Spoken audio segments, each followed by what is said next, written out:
আমি এই বাড়ির গাড়ি ড্রাইভার। ম্যামের স্বামী মারা গেছে আজ প্রায় 3 দিন হলো।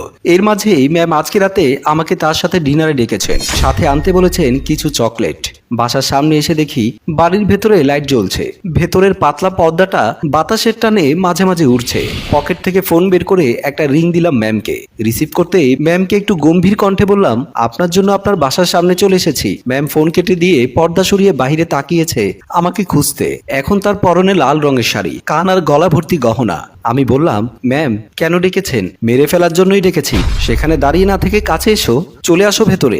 ভেতরে ঢোকার পরে অটোমেটিক দরজা লক হয়ে যায়। ম্যাম দৌড়ে চলে গেল ভেতরের রুমে। আনমনে যখন সামনে পেরিয়ে ঢুকতে যাব, সেই সময়ে আচমকা ম্যাম অরেঞ্জ জুস হাতে নিয়ে আমার সামনে দাঁড়িয়ে যায়। উনি তখন বিস্ময়কর কণ্ঠে আমাকে বলে, আগে জুসটা খেয়ে মাথা ঠান্ডা করো। আমি বললাম, আগে বসি, তারপর না হয় খাবো।